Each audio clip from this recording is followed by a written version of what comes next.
Price the Lord. Hallelujah. കർത്താവിൻ്റെ ധന്യനാമം വാഴ്ത്തപ്പെടുമാറാകട്ടെ. അനുഗ്രഹീതമായിരിക്കുന്ന ഈ കൺവെൻഷൻ്റെ പ്രഥമ രാത്രിയിൽ നിങ്ങളെ അഭിസംബോധന ചെയ്യുവാൻ വലിയവനായ ദൈവത്തിൻ്റെ സനാതനമായ വചനത്തിൻ്റെ പ്രഘോഷണത്തിനായി ലഭ്യമായ അനുഗ്രഹീത നിമിഷങ്ങളെ ഓർത്ത് ഞാൻ കർത്താവിനെ വാഴ്ത്തുകയും എല്ലാ മഹത്വവും മാനവും പുകഴ്ചയും സ്തോത്രവും കർത്താവിൻ്റെ പാദങ്ങളിൽ ആദരവോടെ അർപ്പണം ചെയ്യുന്നു. വളരെ സന്തോഷമുണ്ട്. ഈ ദിവസങ്ങളിൽ തുടർമാനമായി നടന്നു വന്ന ബൈബിൾ ക്ലാസ്സുകളിൽ സംബന്ധിച്ചുകൊണ്ട് ദൈവത്തിൻ്റെ വചനം നിങ്ങളുടെ പരമാർത്ഥ മനസ്സിലേക്ക് ഉണർത്തുവാൻ കർത്താവ് അവസരം നൽകി കൃപ ചെയ്തു. അത് നിങ്ങൾക്ക് പ്രയോജനമായി എന്ന് അറിയുന്നതിൽ സന്തോഷമുണ്ട്. സാധുവായി എനിക്ക് അങ്ങനെ ഒരു അവസരം കർത്താവ് ഈ രാജ്യത്ത് തന്നതിൽ ഞാൻ എൻ്റെ കർത്താവിനെ വാഴ്ത്തുന്നു. ബഹുമാന്യരായ കഥുദാസന്മാർ, വേദിയിൽ ഉപവിഷ്ടരായിട്ടുള്ളവർ, വിശേഷാൽ ഈ രാത്രിയിൽ യാഗം പ്രസൈഡ് ചെയ്യുന്ന ആദരണീയനായ അഭിഷിക്തനായ കഥുദാസൻ, ഈ സ്ഥലം സഭയുടെ ശുശ്രൂഷ വളരെ സ്തുത്യർഹമാം വിധം നാളുകളായി ചെയ്തുകൊണ്ടിരിക്കുന്ന കഥാമന ദാസനോട് ചേർന്ന് ആയിരിക്കുന്നതിൽ വളരെ സന്തോഷമുണ്ട്. അതിഥിയായി വന്നു ചേർന്ന പാസ്റ്റർ ഹെൻറി അവറുകൾ കഥുദാസന്മാർക്ക് ഞാൻ വിശേഷ വന്ദനം അറിയിക്കുന്നു. അപ്പോൾ തന്നെ പിതാക്കന്മാർ, മാതാക്കൾ, സഹോദരി സഹോദരങ്ങൾ, കുഞ്ഞുങ്ങൾ എല്ലാവർക്കും ലൗകിക രക്ഷകനും വീണ്ടെടുപ്പുകാരനുമായ ക്രിസ്തുയേശു എന്ന നാമത്തിൽ ഞാൻ വന്ദനങ്ങളെ അറിയിക്കുന്നു. വളരെ പ്രാർത്ഥനയോടെ, വളരെ താല്പര്യത്തോടുകൂടെ, വളരെ അത്യധ്വാനം ചെയ്ത് ക്രമീകരിച്ചിട്ടുള്ള ഈ പ്രാവശ്യത്തെ ബൈബിൾ ക്ലാസ് കൺവെൻഷൻ ഇതിലൊക്കെ സംബന്ധിക്കാനായി നമുക്ക് ഒരുമിച്ച് കർത്താവ് ആയുസ്സും ആരോഗ്യവും അനുകൂലമായ സാഹചര്യങ്ങളും നൽകിയല്ലോ. അതോർത്ത് ഞാൻ കർത്താവിനെ സ്തുതിക്കുകയാണ്. വളരെ സന്തോഷമുണ്ട്. കഴിഞ്ഞ ദിവസങ്ങളിൽ ഈ രാജ്യത്ത് നിങ്ങളോടൊപ്പം പാർത്തുകൊണ്ട്, വിശേഷിച്ച് സഭയുടെ സെക്രട്ടറിയുടെ ഭവനത്തിൽ പാർത്ത് അദ്ദേഹത്തിൻ്റെ അതിഥിയായി നമുക്കൊരുമിച്ച് എല്ലാ രാത്രികളിലും ചില പകലുകളിലും ഒരുമിച്ച് വിശേഷാൽ ആരാധനയുടെ വിശേഷ അനുഭവങ്ങൾ ഒക്കെ പ്രാപിച്ച് പങ്കിട്ട് മുൻപോട്ട് പോകാൻ കർത്താവ് കൃപ ചെയ്തല്ലോ. എൻ്റെ പ്രഭാഷണ ജീവിതത്തിൻ്റെ ഭാഗ്യമായി, പദവിയായി, മറക്കാനാവാത്ത അനുഭവമായി ഞാനതിനെ പരിഗണിക്കുന്നു. കർത്താവ് നിങ്ങളേവരെയും അനുഗ്രഹിക്കട്ടെ. പ്രവാസ ജീവിതത്തിനിടയിലും പന്തക്കോസ്തിൻ്റെ തനത് ആരാധനയും ആത്മീയമായിരിക്കുന്ന നിലവാരവും കൈമോശം വരാതെ അതിനെ സംരക്ഷിക്കുവാനുള്ള നിങ്ങളുടെ സമർപ്പണം, സാമർഥ്യം, അതിനുവേണ്ടിയുള്ള ദാഹം എല്ലാം കർത്താവ് അനുഗ്രഹമാക്കി തരട്ടെ. തലമുറകളെയും ദൈവം ആദരിക്കട്ടെ എന്ന് ആത്മാർത്ഥമായിട്ട് ആശംസിക്കുകയും പ്രാർത്ഥിക്കുകയും ചെയ്യുന്നു. വചന കേൾവിക്ക് വേണ്ടി തുടർന്നുള്ള സമയം നാം ദൈവപാദപീഠത്തെങ്കിൽ കാതോർക്കുന്നു. ദൈവത്തിൻ്റെ വചനത്തെ ആഴത്തിൽ അപഗ്രഥിക്കേണ്ടതിന് മനസ്സാക്ഷിയും അതിലേക്ക് കേന്ദ്രീകൃതമാക്കിക്കൊണ്ട് പ്രാർത്ഥനയോടെ ദൈവസന്നിധിയിലായിരിക്കും. ഒരു വിദ്യാർത്ഥിയുടെ മനസ്സോടുകൂടെ പഠിച്ചെടുക്കുവാനുള്ള ദാഹമുള്ള, അകതാരിൽ ദാഹമുള്ള ഒരു വിദ്യാർത്ഥിയുടെ മനസ്സോടെ ദൈവസന്നിധിയിൽ നമുക്കായിരിക്കാം. കർത്താവ് തൻ്റെ വചനം കൊണ്ട് നമ്മെ നിറയ്ക്കുവാൻ ഇടയാകട്ടെ. ഈ രണ്ട് രാത്രികളിലും പുനരാഗമനം എന്ന വിഷയത്തെ പ്രധാന പ്രമേയമാക്കിക്കൊണ്ട് രണ്ട് പ്രഭാഷണങ്ങൾ നിങ്ങളുടെ മധ്യേ നിർവഹിപ്പാൻ കർത്താവിൻ്റെ കൃപയിൽ ശരണപ്പെടുന്നു. അതിനാധാരമായി ഇന്ന് രാത്രി ഒരു വേദഭാഗം നിങ്ങളുടെ ശ്രദ്ധയിലേക്ക് തരട്ടെ. 2 തെസ്സലോനിക്ക ലേഖനം 2-ാം അധ്യായം അതിൻ്റെ 1-ാമത് വാക്യം ദയവായി ആരെങ്കിലും ദൈവമക്കൾ വായിച്ചാട്ടെ. യെസ്.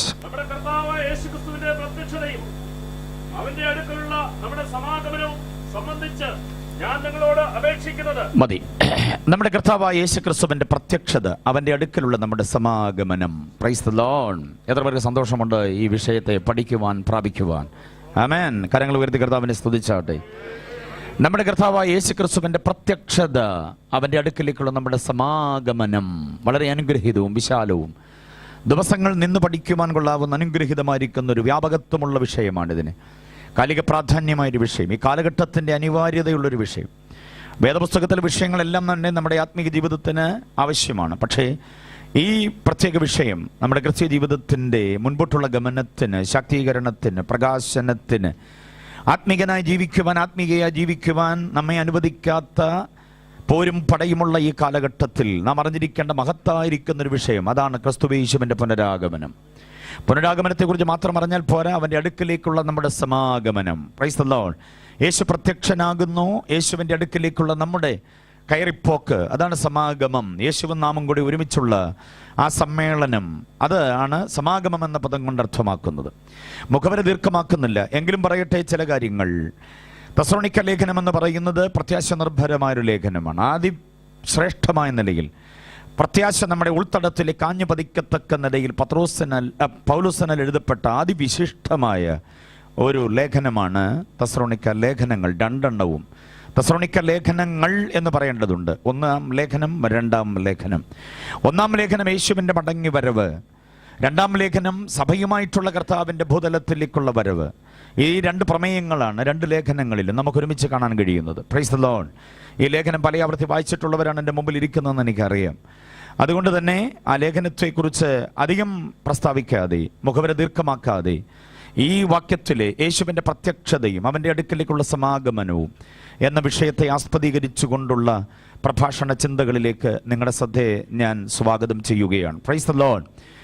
ഒന്നാമത്തെ ചിന്ത യേശുവിൻ്റെ പ്രത്യക്ഷത എന്നതാണ്. Price the Lord. പുതിയ നിയമത്തിൻ്റെ നിരവധി വേദഭാഗങ്ങളിൽ നാം കാണുന്ന അതിശ്രേഷ്ഠമായ ഒരു പ്രയോഗമാണ് യേശുവിൻ്റെ പ്രത്യക്ഷത. നമ്മളെ ക്ലാസ്സുകളിൽ അതിന് വേറൊരു പ്രയോഗം ഞാൻ തരികയുണ്ടായി, യേശുവിൻ്റെ തിരു അവതാരം എന്ന് പറയുന്നത്. Price the lord. യേശു നമുക്ക് വേണ്ടി തിരു അവതാരം ചെയ്തു, അത് പ്രത്യക്ഷത, ഇൻകാർണേഷൻ ഓഫ് ക്രൈസ്റ്റ് എന്ന് ഖ്യാതി നേടിയിട്ടുള്ളൊരു പ്രയോഗമാണ്. വളരെ വിശാലമായി പഠിക്കേണ്ടതാണ്. വെർജിൻ ബർത്ത് ഓഫ് ക്രൈസ്റ്റ് എന്നൊക്കെ പറയുന്നത് പണ്ഡിതന്മാരുടെ ചിന്ത പോലും ചൂടാക്കിയിട്ടുള്ള ഒരു അനുഗ്രഹീതമായിരിക്കുന്ന വിഷയമാണ്. നാം വിശ്വസിക്കുന്നു കർത്താവിൻ്റെ പ്രത്യക്ഷത, കന്യകാ ജനനം അടക്കമുള്ള കാര്യങ്ങൾ. 33.5 വർഷം ഈ പാർത്തലത്തിൽ യേശു രക്ഷാകര ദൗത്യത്തിനു വേണ്ടി ഇവിടെ അവതരിച്ചു എന്നുള്ള മഹത്തായിരിക്കുന്ന കാര്യം നാം പ്രാരംഭമായി ചിന്തിക്കാൻ പോകുന്ന കാര്യം, ഈ പ്രഭാഷണത്തിൽ ആരംഭത്തിൽ ഞാൻ നിങ്ങൾക്ക് നൽകുന്ന പ്രധാനമായിരിക്കുന്ന വിഷയം യേശുവിൻ്റെ ഒന്നാമത് പ്രത്യക്ഷത എന്തിനായിരുന്നു എന്നുള്ളത്. പ്രധാനമായും ഓർത്തോണം, അവൻ്റെ പ്രത്യക്ഷത എന്ന് പറയുമ്പോൾ പ്രധാനമായും യേശുവിന് 3 പ്രത്യക്ഷതകളുണ്ട്. 1, 2, 3 എന്ന് അക്കമിട്ട് പഠിക്കണം. യേശുവിൻ്റെ പ്രത്യക്ഷതകൾ 3 മാണ്. Price the Lord. ഓരോന്നിനെയും അതിൻ്റെ ഉദ്ദേശങ്ങൾ എന്തായിരുന്നു എന്ന് നാം അപഗ്രഥിക്കേണ്ടതുണ്ട്. ഒരു വേദഭാഗം കൂടെ പഠനത്തിനായിട്ട്, ചിന്തയുടെ ആഴത്തിനായിട്ട് നൽകിത്തരാം. എബ്രായ ലേഖനം എടുക്കൂ, 9-ാം അധ്യായം, അതിൻ്റെ 26-ാമത് വാക്യം, 24-ാമത് വാക്യം, 28-ാമത് വാക്യം, ഈ ഓർഡറിൽ വായിക്കണം. എബ്രായ ലേഖനം 9-ാം അധ്യായം ആദ്യം വായിക്കുന്നു, 26-ാമത് വാക്യം. യെസ്.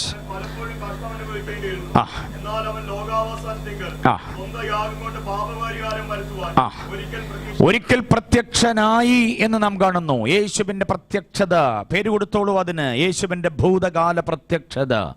യേശു ഒരിക്കൽ പ്രത്യക്ഷനായി, ഒരിക്കൽ പ്രത്യക്ഷനായി എന്ന് പറഞ്ഞിരിക്കുന്ന എബ്രായ ലേഖന കർത്താവിൻ്റെ പ്രയോഗം കണ്ടോ? കാലാടിസ്ഥാനത്തെ നമ്മൾ അതിനെ ചിന്തിക്കുമ്പോൾ ഒരിക്കൽ അവൻ പ്രത്യക്ഷനായി, അതവൻ്റെ ഭൂതകാല പ്രത്യക്ഷതയായിരുന്നു.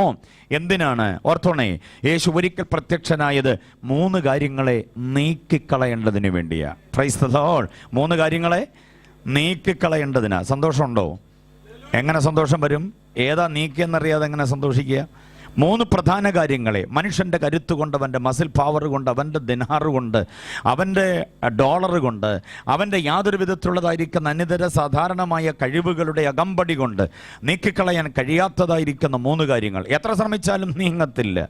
ശാസ്ത്രത്തിൻ്റെ നിരീക്ഷണ, പരീക്ഷണ, ഗവേഷണ, അന്വേഷണ ശാലകളിലുള്ള പുതുപുത്തൻ സൂത്രവാക്യങ്ങൾ ഒരുമിച്ച് സമുന്നയിപ്പിച്ചാലും നീക്കിക്കളയാൻ കഴിയാത്തതായിരിക്കുന്ന 3 സംഗതികൾ യേശു നീക്കിക്കളയേണ്ടതിനാണ് ഒരിക്കൽ പ്രത്യക്ഷനായത്.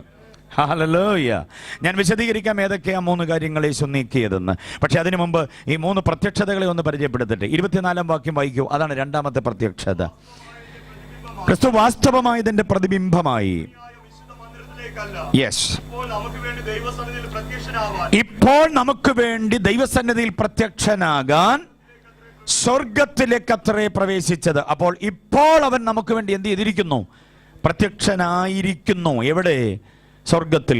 ഒരിക്കൽ അവൻ നമുക്ക് വേണ്ടി പ്രത്യക്ഷനായി പാർത്തലത്തിൽ. ശ്രദ്ധിക്കൂ, സ്വർഗത്തിലായിരുന്നവൻ, ആരാധ്യനായിരുന്നവൻ, ദൂതഗണങ്ങൾ അവിരാമം ആരാധിച്ചു കൊണ്ടിരുന്ന നമ്മുടെ കർത്താവ്, സർവശക്തനായ, സർവജ്ഞാനിയായ, സർവവ്യാപിയായ, സർവാധികാരിയായ, നിത്യനും മാറ്റമില്ലാത്തവനും അത്യുന്നതനുമൊക്കെ ആയിരുന്നവൻ. Praise the Lord.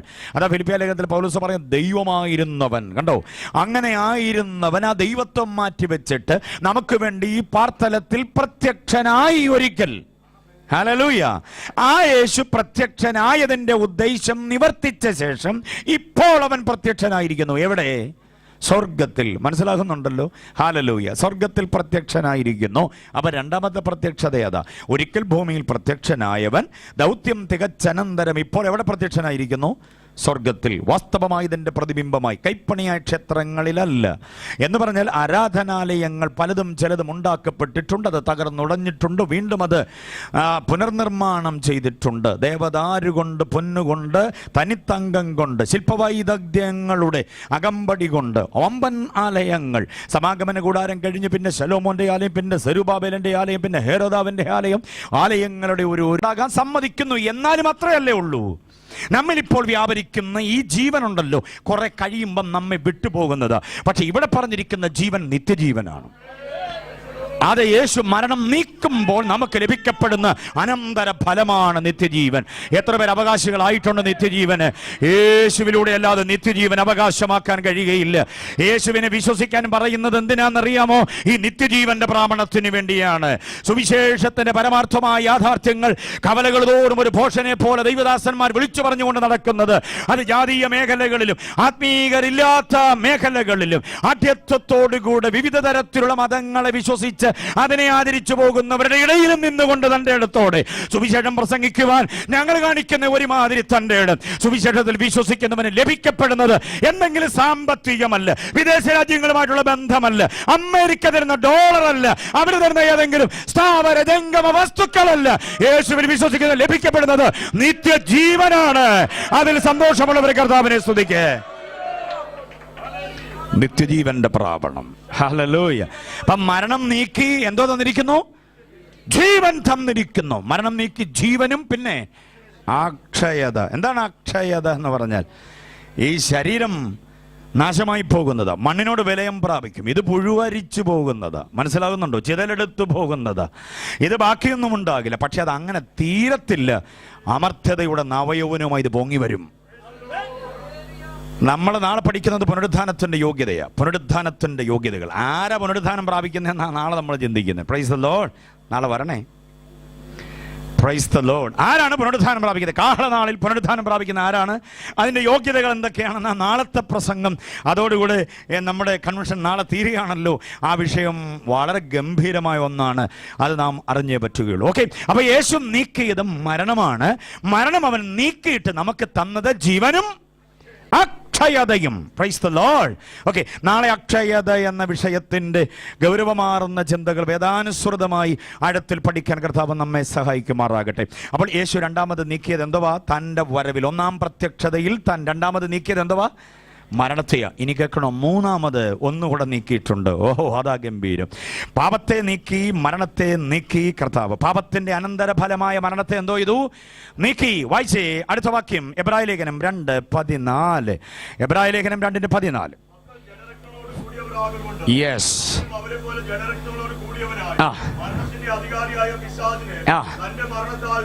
ഓ സ്വോത്രം, സ്വോത്രം, സ്വോത്രം പറയുന്നില്ല. ആരെ നീക്കിയെന്ന? ഓ പ്രൈസ് ദി ലോർഡ്. ആരെയാ കർത്താവ് നീക്കിയേ? ഒരിക്കലും അവൻ പ്രത്യക്ഷനായി നീക്കിയ മൂന്നാമത്തെ കാര്യം എന്തുവാ? പിശാചിനെ നീക്കിയെന്ന്. പാപം, അതിന്റെ ഫലം മരണം. ഈ രണ്ട് സംഗതികളെയും കൂടെ സംവിധാനം ചെയ്ത സംവിധായകനാണ് ആരെ? പിശാച്. അപ്പൊ മരണത്തെയും പാപത്തെയും മരണത്തെയും ഇത് രണ്ടും സംവിധാനം ചെയ്ത പിശാചിനെയും കൂടെ കർത്താവ് നീക്കാനാ ഒരിക്കൽ പ്രത്യക്ഷനായത്. പിശാചിനെ യേശു നീക്കിയെന്ന് വിശ്വസിക്കുന്നവർ എത്ര പേരുണ്ട്? പിശാചിനെ നീക്കിയിരിക്കുന്നു യേശു. ചില വിശ്വസിക്കത്തില്ല പിശാചിനെ നീക്കിയെന്ന് പറഞ്ഞാൽ. കഴിഞ്ഞ ദിവസം ഞാൻ കണ്ടല്ലോ, പ്രൈസ് ദി ലോർഡ്, പിശാചിനെ ഞാൻ കണ്ട് ഞെട്ടിയോണത്, പിന്നെ ഉറങ്ങിയതേ ഇല്ല. അങ്ങനെയൊക്കെ പറയുന്ന ചില പുള്ളികളുണ്ട്. മനസ്സിലായോ? റൂമിൽ കതക് അങ്ങോട്ട് തുറന്നപ്പോൾ ആരോ അകത്തുനിന്ന് അങ്ങോട്ട് വലിച്ച പോലെ തോന്നിയെന്ന്. മനസ്സിലായില്ലേ? ഒരു മുറിയിൽ നിന്ന് അടുത്ത മുറിയിലോട്ട് എന്തോ ചെയ്യാൻ പറ്റുന്നില്ല, പോകാൻ പറ്റുന്നില്ല. ആ പാടെ ഭയങ്കര ബഹളവാ. ആ പിശാച്. അപ്പൊ പിന്നെ പിശാചിനെ നീക്കിയെന്ന് പറഞ്ഞാൽ എവിടെ നിന്ന് നീക്കിയെന്നാ? തെറ്റിദ്ധരിക്കല്ലേ, പറയുന്നത് ശ്രദ്ധിച്ച് കേട്ടോണം. പിശാചിനെ നീക്കി എന്ന് പറഞ്ഞാൽ കുവൈറ്റിൽ നിന്ന് നീക്കിയെന്നല്ല, കേരളത്തിൽ നിന്ന് നീക്കിയെന്നല്ല, ഇന്ത്യയിൽ നിന്ന് നീക്കിയെന്നല്ല, നമ്മുടെ പഞ്ചായത്തിൽ നിന്ന് നീക്കിയെന്നല്ല. പിന്നെ എവിടെ നീക്കിയെന്നാ? രക്ഷിക്കപ്പെട്ട ദൈവ പൈതൽ, രക്തം കൊണ്ട് അഭിഷക്തമായ, രക്തം കൊണ്ട് കഴുകപ്പെട്ട ദൈവ പൈതലെ, നിന്നെ തൊടാതിരിക്കാൻ, നമ്മുടെ സ്ഥാവര ജംഗമ വസ്തുക്കൾ അവൻ അവകാശം പറയാതിരിക്കാൻ എന്ന് പറഞ്ഞ് കർത്താവ് അവനെ നീക്കിയിട്ടുണ്ട്. വിശ്വസിക്കുന്നവർ കർത്താവിനെ സ്തുതിക്കേ. നിന്റെ ശരീരത്തിൽ ഇനി അവൻ അവകാശമില്ല, നിന്റെ യാതൊന്നിനും അവൻ അവകാശമില്ല. ദൈവം നിനക്ക് തന്ന തലമുറയുടെ മേൽ പിശാചിന് അവകാശമില്ല.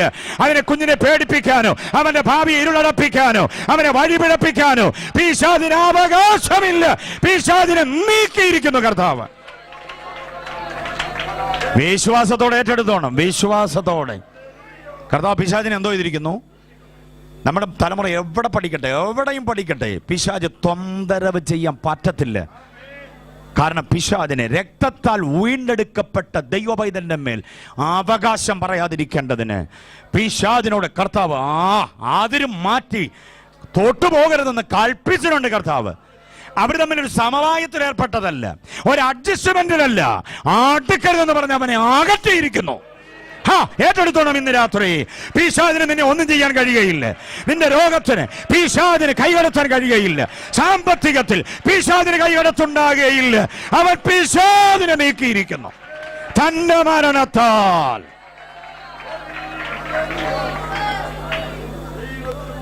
കേട്ടോ, കാലപ്പഴക്കമുള്ള ചില ദുർമന്ത്രവാദ ശക്തികളുണ്ട്. ദുർമന്ത്രവാദം ചെയ്യാൻ കരുത്തുള്ള മന്ത്രവാദിക്ക് കാശ് ഇഷ്ടം പോലെ അങ്ങോട്ട് കൊടുത്തിട്ട് നമ്മളൊന്നും അറിയാതെ നമ്മുടെ പേര് പറഞ്ഞ് നമ്മുടെ നാള് കണ്ടെത്തി താച്ചിന് കുത്തിയിരുന്ന് മന്ത്രോച്ചാരണങ്ങളും ലക്ഷാർച്ചനകളും എല്ലാം ചെയ്ത് നമ്മെ പാക്കപ്പ് ചെയ്യുവാൻ പിന്നണിയിൽ നടപടികൾ ഒത്തിരിയുണ്ട്. മനസ്സിലാകുന്നുണ്ടോ? നമ്മൾ അറിഞ്ഞിട്ടില്ല ഈ സംഗതി. എന്താ അത് ദോഷമായി വരാതെ ആവാഹിക്കപ്പെട്ടു വിട്ടതായിരിക്കുന്ന ശത്രു പൈശാചിക ബാധകൾ നമ്മുടെ ക്യാമ്പസിനകത്ത് കയറാതെ കർത്താവ് അവനെ തുരത്തി മാറ്റിയിട്ടുണ്ട്. താച്ചിന് കുത്തിയിരുന്ന് ചെയ്ത കർമ്മി പരാജയപ്പെട്ടിട്ടുള്ളതല്ലാതെ നാം പരാജയപ്പെട്ടു പോയിട്ടില്ല. ഇന്ന് രാത്രി വിശ്വസിക്കുന്നവർ എത്ര പേരുണ്ട്? നിന്റെ മണ്ണിന് നേരെ, നിന്റെ വീടിന് നേരെ, ആരോഗ്യത്തിന് നേരെ, തലമുറയ്ക്ക് നേരെ വ്യാപരിക്കുന്ന പിശാചിനോട് ആവർത്തിക്കപ്പുറത്തേക്ക് മാറ്റിയിട്ടുണ്ടവനെ.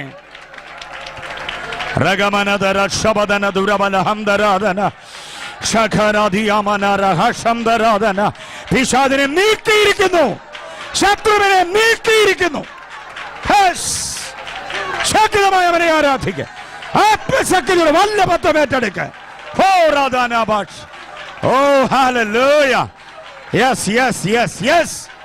യേശു ഒരിക്കൽ പ്രത്യക്ഷനായത് പിശാചിനെ നീക്കേണ്ടതിന്. ഇന്ന് രാത്രി ചിലരുടെ ഉള്ളിൽ നിന്ന് ഭയം മാറിപ്പോകണം. ചില കുഞ്ഞുങ്ങളുടെ അകത്തളത്തിൽ നിന്ന് ഭയം മാറിപ്പോകണം. വേരോടെ പിഴുതു പോകണം. മകളെ, നിന്നെ തൊടാൻ പിശാചിനാവില്ല. നിന്റെ ബുദ്ധിമണ്ഡലത്തെ വ്യാപരിക്കാൻ അവൻ അവകാശമില്ല. നിന്റെ വിദ്യാഭ്യാസത്തിന് യാതൊരു ദോഷവും വരുത്താൻ പിശാചിന് അവകാശമില്ല. കാരണം കർത്താവ് പിശാചിനെ നീക്കിയിരിക്കുന്നു. ഹല്ലേലൂയ. വളർന്നു വരുന്ന നിന്റെ പെൺകുഞ്ഞിന്റെ ഭാവിക്ക് നേരെ ഒന്നും പ്രയോഗിക്കാൻ അവനാവില്ല. കാരണം അവൻ പിശാചിനെ നീക്കിയിരിക്കുന്നു. വിശ്വസിക്കുന്നവർ എത്ര പേരുണ്ട് നിന്റെ ഔദ്യോഗിക ജീവിതത്തിൽ? യെസ്. ദൈവശക്തി വ്യാപരിക്കുകയാണ് ഇന്ന് രാത്രി. ദൈവശക്തി വ്യാപരിക്കുകയാണ് ഇന്ന് രാത്രി. ദൈവശക്തി ഓരോ മൺകൂടാരങ്ങളിലും പുനരുദ്ധാനത്തിന്റെ ശക്തി. യെസ്.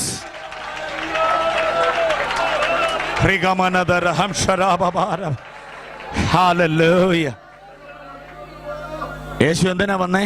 നീക്കാൻ. എന്തോ നീക്കാനാ? പാപങ്ങളെ നീക്കാൻ, മരണത്തെ നീക്കാൻ. പിന്നെ പേടി വേണ്ട. സക്കറിയ പ്രവചനം 8:9 വേഗം വായിച്ചേ. ഇടയ്ക്കൊരു വാക്യം, ഒരു ദൂതായി ഞാൻ തരാം നിങ്ങൾക്ക്. ഉള്ളിൻ്റെ ഉള്ളിൽ ഭയം ജനിക്കുന്ന അനുഭവങ്ങൾ ഇന്ന് രാത്രി പടിയിറങ്ങാൻ, ധൈര്യത്തിൻ്റെ ആത്മാവിനെ ഉൾത്തടത്തിൽ വ്യാപരിപ്പിക്കാൻ.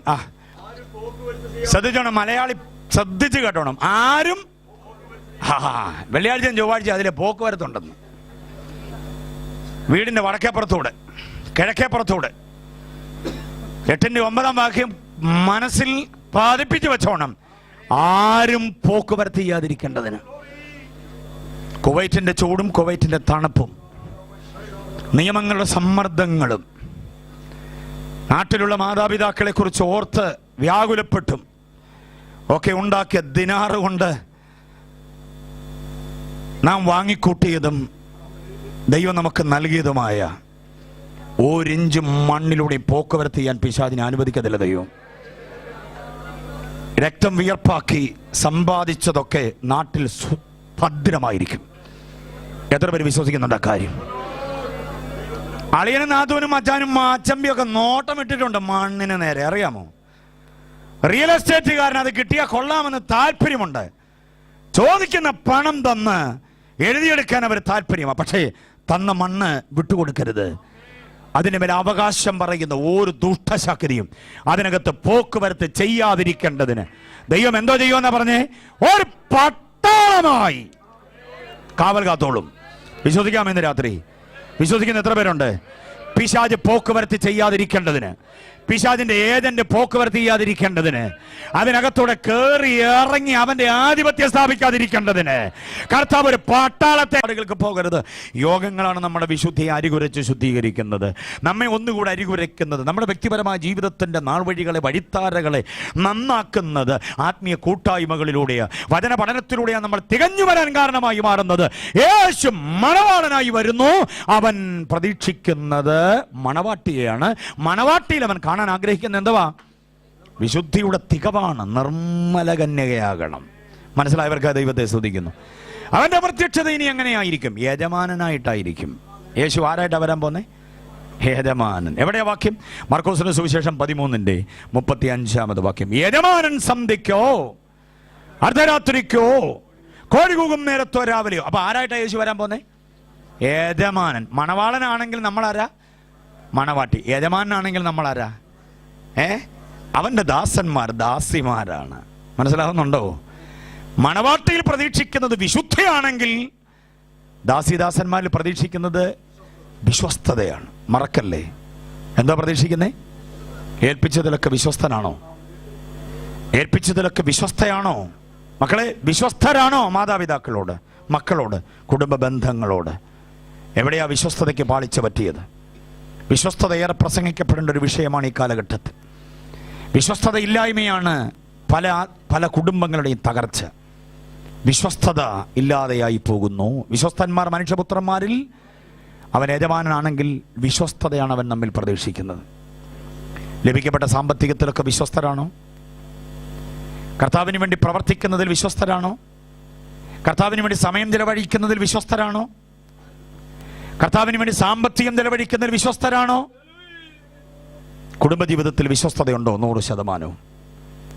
വിശ്വസ്തന്മാരെ മാത്രം കൊണ്ടുപോകാൻ കർത്താവ് വരുന്നു. അങ്ങേ മാത്രം സ്നേഹിച്ച്, നിന്നെ മാത്രം സ്നേഹിച്ച് എന്ന ഉഭയസമ്മത വാചകത്തിന്റെ പവിത്രതയും പരിപാവനതയും കാക്കാൻ കഴിയുന്നുണ്ടോ? ജനിപ്പിച്ച് വളർത്തി വലുതാക്കിയ, ഇല്ലായ്മയുടെയും വല്ലായ്മയുടെയും കാലത്ത് വല്ലതുമൊക്കെ തന്ന് ചാക്കയെങ്കിലും ഇട്ട് മുള്ളു മാത്രം ചെത്തിക്കളഞ്ഞ് ബാക്കി എല്ലാം കൂടി ഒരുമിച്ചിട്ട് വേവിച്ച് പാത്രം വിളമ്പി വയറ് നിറച്ച മാതാപിതാക്കളോട് വിശ്വസ്തരാണോ? Price the Lord. ജീവിതത്തിൽ ഏതെങ്കിലും ഒരു വഴിത്താരയിൽ, ഏതെങ്കിലും ഒരു മണ്ഡലത്തിൽ വിശ്വസ്തതയ്ക്ക് അപാകത പറ്റിയിട്ടുണ്ടെങ്കിൽ യജമാനന് നിന്നെ വേണ്ട. Price the Lord. ആത്മീയകാര്യങ്ങളിൽ ഭയങ്കരമായി പ്രവർത്തിക്കുകയും ചില മണ്ഡലങ്ങളിൽ വിശ്വസ്തരല്ലാതാകുകയും ചെയ്യുന്നൊരു ഗതികേട്, അതിലേക്ക് സാത്താൻ നമ്മളെ തള്ളിക്കളയും. എല്ലാ മണ്ഡലങ്ങളിലും വിശ്വസ്തരാകണം. കുവൈറ്റ് സന്ദർശിച്ച ഒരു ദൈവദാസന്റെ കയ്യിൽ ഒരാള് നാട്ടിൽ ചെന്ന് വിശ്വസ്തന്മാരായ 10 സുവിശേഷകന്മാർക്ക് 10 ബൈക്ക് വാങ്ങിച്ചു കൊടുത്തരെന്ന് പറഞ്ഞൊരു തുക കൊടുത്തു വിട്ടു. 100cc ഒക്കെ 1000 രൂപ കൊടുത്താൽ ഏത് വണ്ടിയും കിട്ടുന്ന സമയമാണ്. കേരളത്തിൽ അങ്ങനെ ബൈക്കിൻ്റെ ഒരു പ്രളയത്തിൻ്റെ കാലമാണ്. വിശ്വസ്തന്മാരായ 10 പേർക്ക് പാസ് ഈ പൈസ കൊടുത്ത് 10 ബൈക്ക് വാങ്ങിച്ചു കൊടുത്തേക്കാൻ പറഞ്ഞു. ഞാൻ കൊടുത്തേക്കാം, റിപ്പോർട്ടൊന്നും വേണ്ട, ഫോട്ടോയൊന്നും വേണ്ട, പാസ് വിശ്വാസമായിട്ട് കൈകാര്യം ചെയ്താൽ മതി എന്ന് പറഞ്ഞു. 10 പേർക്ക് ബൈക്ക് വാങ്ങിച്ചു കൊടുക്കാൻ ഇവിടുന്ന് ഒരാൾ, സഭയുടെ വകയൊന്നുമല്ല, ഒരാൾ കൊടുത്തതാ. ഒരു ധനികനായ മനുഷ്യൻ, ആരാണെന്നൊന്നും ചോദിക്കരുത്. 10 പേർക്ക് ബൈക്ക് വാങ്ങിച്ചു കൊടുക്കാൻ വിട്ട പൈസ നാട്ടിൽ കൊണ്ടുവന്ന് ഒരു കാറ് വാങ്ങിച്ച് അദ്ദേഹവും ഭാര്യയും പിള്ളേരും കൂടെ കയറി ഓടിച്ചു നടക്കുക. 10 ബൈക്ക് രൂപപ്പെട്ടപ്പോൾ എന്തുവായി മാറി? 10 ബൈക്ക് അടിച്ചുരുട്ടി നീട്ടിയപ്പോൾ ഒരു കാറായി മാറി. അവിശ്വസ്തതയുടെ ആൾരൂപമായി മാറുന്ന നിരവധി ആളുകൾ. അവസരത്തിൻ്റെ അനുകൂലത അവിശ്വസ്തതയിലേക്ക് നമ്മെ തള്ളിക്കളയും. അന്യൻ്റെ ഒരു നയാ പൈസയുടെ മുൻപിലും കമ്പനിയിൽ നിന്ന് വസൂലാക്കിയാൽ ഒരു കുഞ്ഞും അറിയത്തില്ലാത്ത വിധത്തിൽ സാമ്പത്തിക ശാസ്ത്രം നമുക്കറിയാമെങ്കിലും കുവൈറ്റിയുടേതല്ലേ, അറബിയുടേതല്ലേ, ധാരയില്ല, ആരറിയാൻ പോന്നു എന്നൊക്കെ പറഞ്ഞ് അവിശ്വസ്തതയുടെ ഇടനാഴികകളിൽ നമ്മളുണ്ടെങ്കിൽ ഉറപ്പ് ഞാൻ പറയാം, യജമാനന് നിന്നെ വേണ്ട. വിശ്വസ്തതയുടെ തികവ് വേണം കർത്താവിൻ്റെ വരവിൽ എടുത്തുകൊള്ളപ്പെടാൻ. വിശുദ്ധിയുടെ തികവുണ്ടെങ്കിലേ മണവാട്ടി എന്ന പരിഗണന കിട്ടൂ. വിശ്വസ്തതയുടെ തികവുണ്ടെങ്കിലേ ഏത് പരിഗണന കിട്ടൂ? ഞാൻ നിങ്ങളെ സുഖിപ്പിക്കാൻ പറയുന്നില്ല, വചനത്തിൻ്റെ തീക്ഷ്ണമായ ചിന്ത. കാരണം എൻ്റെ വിഷയം പുനരാഗമിക്കാൻ പോകുന്ന യേശുവാ. വിശ്വസ്തതയിൽ നിന്ന് വഴിമാറിപ്പോകല്ലേ. എൻ്റെ എന്നുമുള്ള പ്രാർത്ഥന ഇതാ, കർത്താവേ, അവിശ്വസ്തത കടന്നുകൂടല്ലേ എനിക്കും എൻ്റെ തലമുറയ്ക്കും. വിശ്വസ്തതയോടെ കർത്താവിനെ സേവിച്ച ഒരു പാപം ദൈവദാസൻ, ഒരു പാപ ഉപദേശി, കവലപ്രസംഗിയ ഒരു ഉപദേശിയുടെ മകനാ ഞാൻ. അവിശ്വസ്തത വരല്ലേ കർത്താവേ എന്നിൽ. എൻ്റെ സമയവും എൻ്റെ സാമ്പത്തികവും എൻ്റെ ജീവിത വഴിത്താരകളിൽ, എൻ്റെ കുടുംബജീവിതത്തിലൊന്നും അവിശ്വസ്തത വരല്ലേ. എന്നും പ്രഭാതത്തിൽ കിഴക്കേ ചക്രവാളം വെള്ളകീറുന്നതിന് മുമ്പേ പ്രാർത്ഥിക്കുന്ന വാചകമാണ്. രാത്രിയുടെ ഏകാന്തതയിലും വ്യക്തിപരമായി പ്രാർത്ഥിക്കുന്നൊരു കാര്യമാണ്, അവിശ്വസ്തത വരല്ലേ കർത്താവേ. ഞാൻ പറഞ്ഞോന്ന് എനിക്കറിയില്ല, 9ാം ക്ലാസ്സിലൊക്കെ പഠിക്കുമ്പം സാമ്പത്തികമായി ഭയങ്കര ബുദ്ധിമുട്ട് അനുഭവിക്കുന്ന ആ ബാല്യത്തെ ഞാൻ ഓർക്കുന്നുണ്ട്. വീട്ടുകാരെ സഹായിക്കാൻ എന്തെങ്കിലും ഒരു മാർഗം വേണമെന്ന് ഞാൻ ആഗ്രഹിച്ചു. 9ാം ക്ലാസ്സുകാരൻ എന്തോ ചെയ്യാൻ പറ്റും? വീടിൻ്റെ തൊട്ടടുത്തൊരു വലിയ മുതലാളിയുണ്ട്, നസറുദ്ദീൻ ലബ്ബ, ഇന്നുമുണ്ട് അദ്ദേഹം. ഞാനൊരു ദിവസം രാവിലെ അവരോട് ചെന്നിട്ട് മുതലാളിയെടുക്കുക ചെന്ന് പറഞ്ഞു, അണ്ണാന്നാ വിളിക്കുക അദ്ദേഹത്തെ, നസറണ്ണൻ, അണ്ണാ എനിക്കൊരു 150 മരം വേണമെന്ന് പറഞ്ഞു. റബ്ബറേ. അതിനാ നീ കച്ചവടം തുടങ്ങിയ? ഞാൻ പറഞ്ഞല്ല, വെട്ടാനാ. അതിനാ എനിക്ക് ടാപ്പിംഗ് അറിയാം, ഞാൻ പഠിച്ചോളാം. എന്നാ ഇപ്പം അങ്ങനെ ഒരു ഭൂതി. സാമ്പത്തികമായി ഇച്ചിരി ബുദ്ധിമുട്ടാണ് വീട്ടിൽ. വീട്ടുകാരെ സഹായിക്കാൻ വേണ്ടി ഞാൻ കണ്ടെത്തിയൊരു മാർഗം, ഇന്നലെ രാത്രി ഒത്തിരി പ്രാർത്ഥിച്ചപ്പോൾ കിട്ടിയൊരു സംഗതിയാ. മുസൽമാനാ പുള്ളി, ഹജ്ജൊക്കെ കഴിഞ്ഞ് വന്ന ഹാജിയാരാ. അപ്പോൾ എനിക്ക് അങ്ങനെ ഒരു താല്പര്യം തോന്നണ, എനിക്കൊരു 10 മരം താ. പുള്ളി ചിരിച്ചു, എടാ നിനക്ക് വെട്ടാനൊന്നും പറ്റത്തില്ല, ഷോർട്ടർ വെട്ടണം. ഞാൻ പറഞ്ഞു എന്തുവാണേലും ഞാൻ എങ്ങനെ രൂപ പാലെടുത്ത് തന്നാൽ പോരെ. വീട്ടുകാരെ സഹായിക്കാൻ വേണ്ടി 9ാം ക്ലാസ്സുകാരൻ്റെ ആ താല്പര്യത്തെ പരിഗണിച്ചുകൊണ്ട് 150 ഷോർട്ടർ മരം എനിക്ക് എണ്ണിത്തന്നു. രാവിലെ 5 മണിക്ക് മമ്മി തരുന്ന കട്ടൻ കാപ്പി ഊതി കുടിച്ചിട്ട് കത്തി, വലിയ കത്തി, അത് എടുത്തുകൊണ്ട് റബ്ബർ കാട്ടിലേക്ക് ചെല്ലും. ഒരു മരത്തിൻ്റെ ചുവട്ടിൽ ഒരു 5-10 മിനിറ്റ് നിൽക്കേണ്ടി വരും. കാരണം താഴത്തെ കാന വെട്ടിക്കഴിഞ്ഞ് പിന്നെ മേക്കാന വെട്ടണം. മേക്കാന കത്തി തൊട്ട് കഴിയുമ്പോഴത്തേക്ക് കുടത്തിൽ നിന്നും മറിക്കുന്ന പോലെ പാല് മറിയുക. വനത്തോട് ചേർന്ന തോട്ടമാണ്, ഫലഭൂയിഷ്ഠമുള്ള മണ്ണിൽ. അത് പിന്നെ ഒഴുക്കി ഇങ്ങനെ കൊണ്ടുവന്ന് താഴെ ചിരട്ടയല്ല, ഒരു ബക്കറ്റാണ് വെച്ചിരിക്കുന്നത്. ചെറിയ ബക്കറ്റ്, സ്വത്രാഴ്ച എടുക്കുന്ന ബക്കറ്റ് ഉണ്ടല്ലോ, അതാ വെച്ചിരിക്കുന്നത്. അതിനകത്ത് ഒഴുക്കി കൊണ്ടിടണം. അവിടെ നിൽക്കുമ്പോഴത്തേക്ക് ഇത് മാറുപട്ട വഴി ഒഴുകി മുഖത്തും ആകപ്പാടെ തലയിലും ഒക്കെ വീഴും. ചിലപ്പോൾ കത്തിയൊക്കെ എടുത്ത് എറിഞ്ഞിട്ട് ഓടാൻ തോന്നിപ്പോവും. 150 മരം വെട്ടും. 9ാം ക്ലാസ്